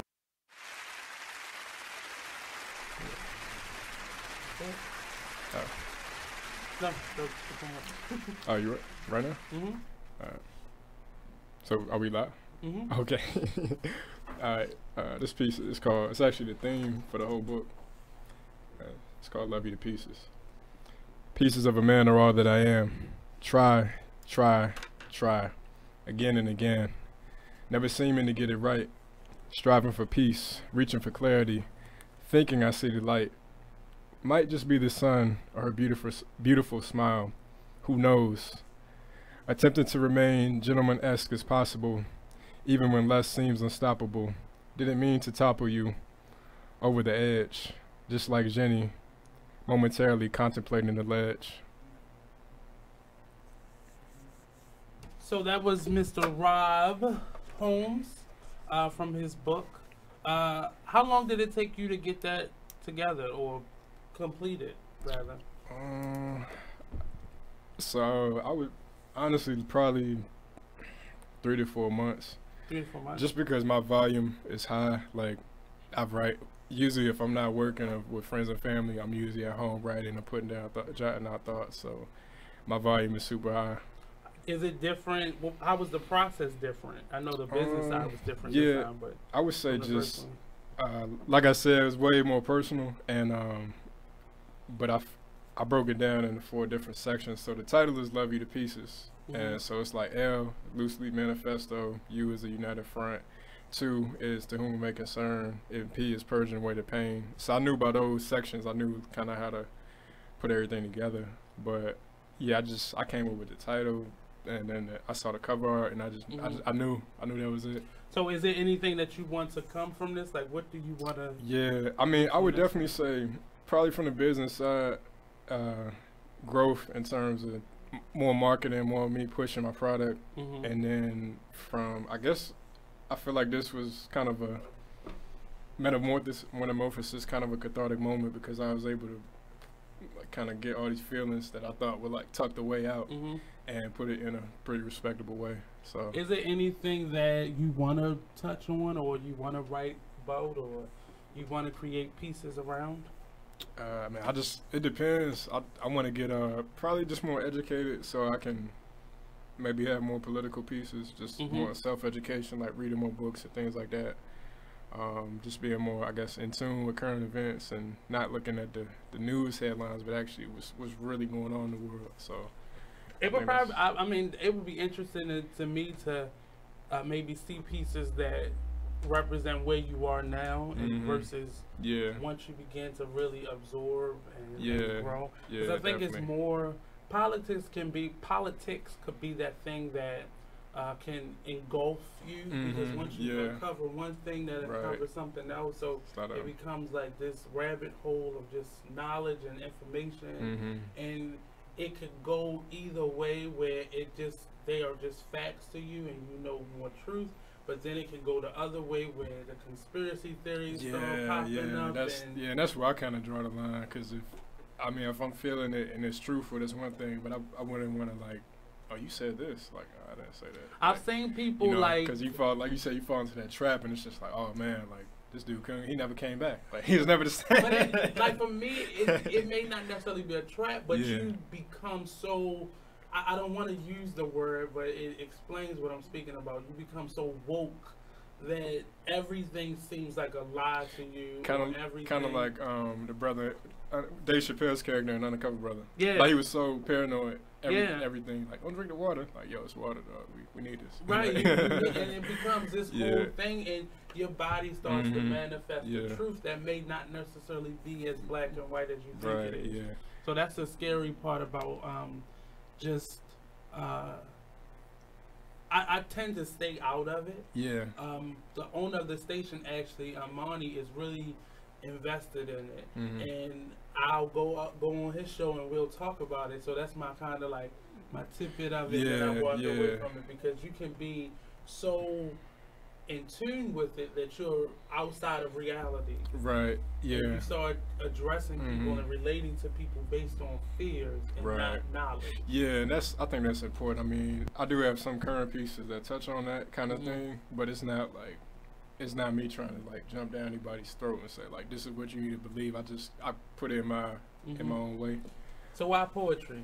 I mean, was it a date? Actually, no. I got a really funny story. It's actually a perfect segue, because I love telling the story, but I don't tell it that much. So, in 9th grade, it was like 2006. I got into hip hop that year, and mind you, that's the year when the Snap Wave and, like, Soulja Boy and Franchise Boys, that's when all that was kicked. Like, Atlanta was just starting to take over the game, and I was starting to get into hip hop, but I was more traditional, like Q, Pac, Big, other people. So you discovered the South. Yeah, but it was like a distaste, because I'm a true hip hop head. Like, I love the boom bap, I love the crazy intricate lyrics and the ridiculous production, and I just felt like they were doing a disservice to the genre. Like, I didn't see what they were doing. I'm like, yo, this is, because I saw the singles and I'm like, I'm an album person. Like, I just couldn't rock with it. I mean, granted, some of it's still groovy, you know, but in general, it just didn't sit right with me. So I feel like I was like, if I see them doing that, I could write too. And I just kind of started. And I already knew I had, like, kind of a gift of gab, and it's good with people. But so fast forward, like, one calendar year, like the 10th grade in English class, we did a project. And I got to shout out my teacher, man, Mr. Tolliver, because we did a poetry project. It was like 10 different poems. We had to, you know, write 10 and present one. And we did it, and about 2 weeks later, everybody got their grades back. And I didn't get my grade back, and I'm like, man, like, I thought I was nice with a pen. I don't think I failed it. So I talked to him, and he was like, Robert, you did a really good job. I ended up keeping your project and using it as a model. So I kind of knew from then. I'm like, yeah, it's the start of something. But see, that's interesting that that's your perspective, because people don't, the same way they had that bad taste in their mouth about basically the South, whether it be Atlanta or Florida or New Orleans, like the same distaste that they have for that is they're forgetting, those same individuals are forgetting now that there's a new generation. Yeah, they paid. Yeah, they paid. I mean, now looking back, it's silly, because I mean, like, they were doing what they had to do, especially, you know, you think about a kid like Soulja Boy, who, you know, probably didn't have the best upbringing, but he was an entrepreneur, you know. You see these, so I'm not mad at nobody. Like, now I can look back and understand it, but at the time, I'm like, bro, like, I'm not doing these joints at homecoming, dog. Like, I can't rock with them. Like, I just couldn't, my soul couldn't do it, man. I was too much. But it's the same thing in terms of what hip hop is now. You can't be mad at somebody for creating or finding a business model. They may not necessarily be invested in the legacy of what hip hop is, but they're trying to be creative business-wise. I mean, I think Yachty's a perfect example. I mean, he has some pretty dope track record, but I think a lot of people give him flack for I guess just how he is in hip hop. But I'm like, bro, this dude got to deal with Nautica off of just straight marketing himself. Like, that was pretty genius. I mean, it was based off how many people was streaming. Exactly. So I mean, you look at a lot of these younger cats, and they're children of this digital age. So I mean, I just want the best for them. I just hope they're doing something positive, you know, because when you get into the street life and all that, and it could take a real bad turn. And I don't think we need kids to emulate some of those things. Well, I mean, it's what most times you can't tell somebody, hey, that's fire, it's hot. Yeah, some people have to touch it. That's true. Some people have to touch it and be burnt by it. Some people have to be touched and be burnt by it, and then touch it again and be burnt by it. That's why this came together, man. I'm hard-headed. Right, so we can't expect for people to get it in the time, a fraction of the time that it took some of us to get it.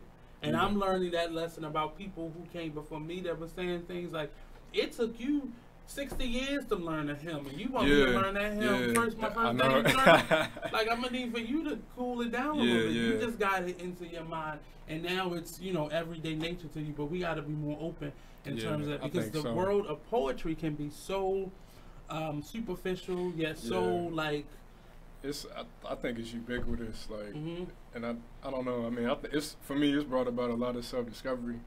And that's really what made this project came together, because I've learned so much, and I'm not that old, but I'm thinking about, honestly, my nephew. You know, he's young. He's like 1 going on 2, and I want to give him jewels so he doesn't have to go through maybe some of the mistakes I made, you know, so he can do even better, you know. What is the advice? Because we normally at the end of the show ask a question. I can ask this to you now, like, what advice would you give to your 17-year-old self? You know, think about it while I explain it, but it's more... I can't give my 17-year-old self advice to prevent anything. It may prevent some things, but the bulk of it, you have to learn that lesson yourself. Hanging around people who don't have desires is horrible, because then you eventually will lose your desire. You lose your drive. You know, but certain things, when you say that, when a parent says that about your friend, you like, well, you can't tell me who to be friends with. That's your first reaction. And then 10 years later, you're not even around that person. Yeah. You know, true. So learning that question. So I'll ask you that question. What advice would you give to your 17-year-old self? Oh man, I like that question. I would say, let's see. I would say probably learn as much as possible, and not just from the school setting. Just reading more books, reading more articles, soaking up as much knowledge as you can. And I think number 2 is the importance of family. I know me and my family, we've been through a pretty good amount of things. And I know at 17, I was probably like the typical want-to-be rebellious type of teenager. But looking back on it now, especially, you know, my dad, I got the utmost respect for my dad, because he helped shape me into who I am. So I would have cherished it more. I would have got out of my feelings, and I would have kicked it more and had more time, and like, yo, let's get out my feelings. Yeah, like, let's go to the movies, let's go kick it, let's eat some, let's cook some dinner, something like just more time. 26. Okay. So you're kind of getting out of that. I think I know everything. Versus I have so much more to learn. Oh yeah. So 26 to maybe 28. It still will be like mistakes and things that you are realizing. Because 25 is kind of a strange time for people, because you are grown, but yet you're still so connected to your teens more than what's ahead of you. Yeah. And then about 28, things start to be like, okay, life's starting to get real. I mean, I feel like that now. Like, life but is. Wait till you get to 28. 29 normally just be like, was I 29? Like, what happened? Then you will wake up and you were 30. But I heard 30 is like that. Like, well, if you're paying attention to the patterns now, 30 is definitely a wake up, or it can be a punch in your face. Yeah. So we're gonna actually close out the show, but we're gonna start a live up right after the show. So we're gonna start from his 17-year-old advice to himself. So don't go anywhere. Stay locked in. The show's over. The next show up will be I keep forgetting the name of it. On the Come Up with Mimi Howard. That comes on at 7 o'clock. So stay locked in. Stay on it, because we're going to send out the notification for the live. So this has been the Artist Exchange Radio Show on BeExposedRadio.com. Be Exposed Radio. Well, if you made them, take care of them. Yeah, that's the real. That's the real deal.